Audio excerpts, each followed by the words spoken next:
चलिए आज की क्लास से शुरुआत करते हैं। हाल ही में 16वें वित्त आयोग के नए अध्यक्ष की नियुक्ति की गई है और उससे संबंधित जो संवैधानिक प्रावधान है यूपीएससी प्रीलिम्स में कैसे क्वेश्चन पूछे गए 2023 में या उसके पहले, और यूपीएससी मेंस में क्वेश्चन कैसे पूछे गए हैं, उन सभी के ऊपर डिस्कस करेंगे। उसके पहले श्रीयान एजुकेशन ग्रुप की तरफ से, श्रीयान एजुकेशन परिवार की तरफ से आप सभी को ढेर सारी नए वर्ष की शुभकामनाएं। आई होप आने वाला समय आपकी जीवन में खुशियाँ और सफलता लेकर आए। तो चलिए क्लास को आगे बढ़ाते हैं।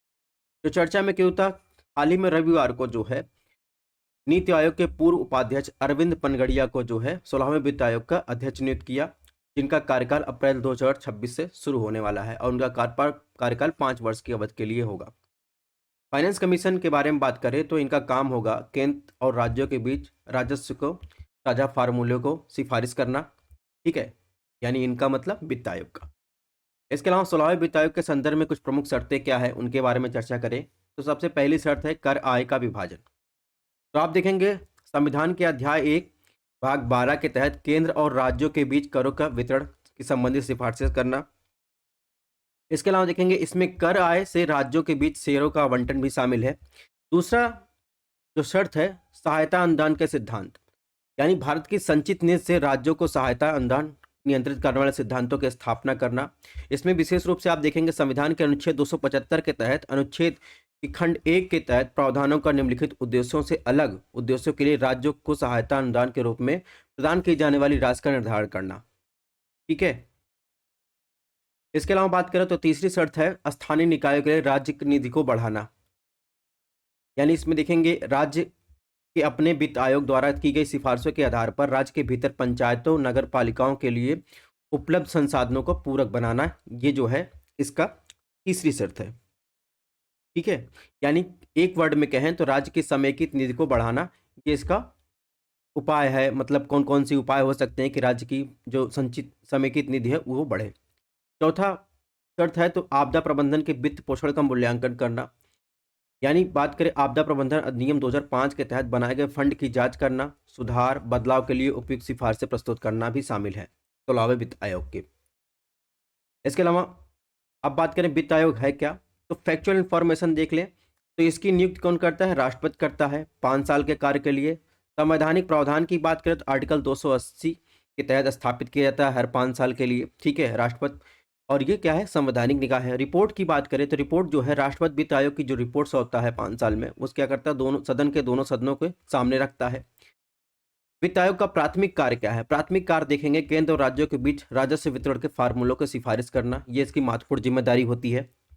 15वें वित्त आयोग की बात करें इसका गठन 27 नवंबर 2017 को किया गया था। इसने अपनी अंतरिम रिपोर्ट जो है 1 अप्रैल 2020 से शुरू होने वाली 6 वर्ष की अवधि के लिए कवर करते हुए सिफारिशें की थी। 15वें वित्त आयोग की सिफारिश जो होती है आप देखेंगे 2025-26 तक मान्य है। ठीक है, इसके बाद 16वें वित्त आयोग का कार्यकाल चालू होगा। बात करें तो हस्तांतरण हेतु कुछ मापदंड अपनाए गए थे, जिसमें 14वां वित्त आयोग 15 से 20, 15वां वित्त आयोग 15 से 21, 15, ठीक है, और 15वां आप देखेंगे तो 15वां वित्त आयोग देखेंगे तो इसमें है 21 से 26।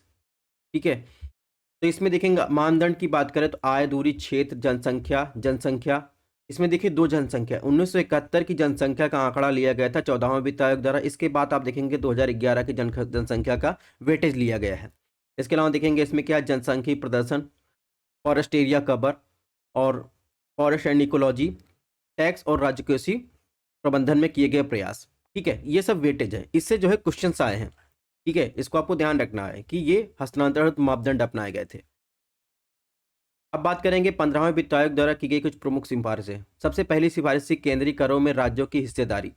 तो आयोग ने वर्ष 2021 से 26 की अवधि के लिए केंद्रीय करों और राज्यों की हिस्सेदारी की बात करें 41% बनाए रखने का प्रस्ताव रखा।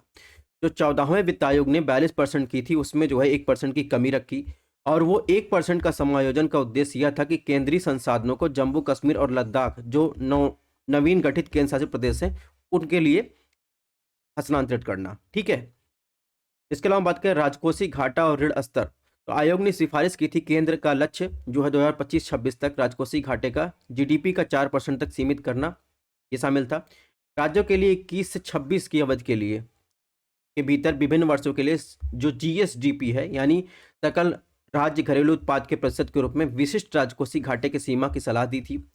इसके अलावा देखिए प्रारंभिक 4 वर्षों 21 से 25 के लिए स्वीकृत उधार सीमा जो राज्यों की दी जाती है, पूरी तरह से उपयोग करने वाले राज्य बाद के वर्षों के शेष राशि का उपयोग कर सकते हैं। ठीक है, यानी जो नहीं करने वाले राज्य हैं वो बाद के वर्षों के लिए जो शेष राशि मिलेगी उसका उपयोग कर सकते हैं। तो ये सिफारिशें थी।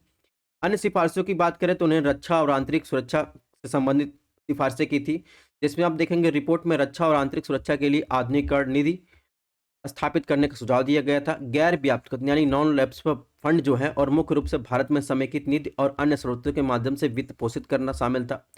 केंद्र प्रायोजित योजनाओं के बारे में वित्त आयोग ने 15वें वित्त आयोग ने सिफारिश की थी कि सिफारिशों में वार्षिक CSS यानी कि जो बात करें तो केंद्र प्रायोजित योजनाएं की बात करें, आवंटन, तीसरे पक्ष के मूल्यांकन, पारदर्शी फंडिंग पैटर्न, अनावश्यक योजनाओं को चरणबद्ध तरीके से समाप्त करने, ये सब जो है सिफारिश की गई थी। ठीक है, यूपीएससी मेंस में एक क्वेश्चन पूछा गया 13वें वित्त आयोग की अनुशंसा यानी 2013 में पूछा गया था।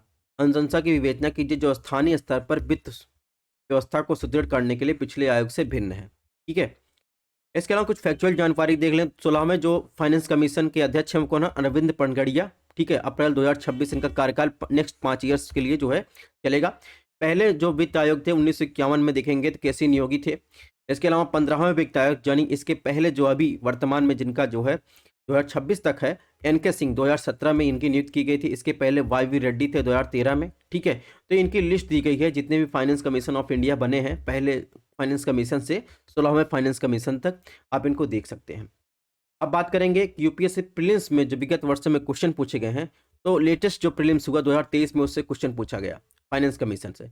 इसमें दिया है जननांकी निष्पादन, वन निष्पादन, पारिस्थितिकी शासन में सुधार, स्थिर सरकार, कर राजकोषीय प्रयास। इसमें बताना है कि समस्त कर अवक्रमण के लिए 15वें वित्त आयोग ने उपयुक्त में कितने को जनसंख्या, क्षेत्रफल, आय में अंतर के अलावा निष्कर्ष रूप में प्रयुक्त किया। तो आपको बताना है इसमें कितने को प्रयोग किया। तो आप देखेंगे केवल 3 को प्रयोग किया है। ठीक है, अब देखिए आपने 3 को कैसे प्रयोग किया है। अब आप इसमें देखिए क्या क्या शामिल है। इसमें देखिए आय, क्षेत्रफल, जनसंख्या, जनसांख्यिक प्रदर्शन, वन आच्छादन, वन पारिस्थितिकी, कर राजस्व प्रयास। ठीक है, अब इसमें देखिए क्या भिन्न है। शासन में सुधार कहीं लिखा गया है, स्थिर सरकार कहीं लिखा गया है नहीं, तो 1, 2, 5 यानी केवल 3 का ही प्रयोग किया है जनसंख्या, क्षेत्रफल और आय के अलावा। ठीक है, क्लासेस की PDF चाहिए तो अब आप हमारा टेलीग्राम चैनल जो है फॉलो कर सकते हैं, व्हाट्सएप पेज ज्वाइन कर सकते हैं। क्लासेस पसंद आए चैनल को सब्सक्राइब भी कर सकते हैं।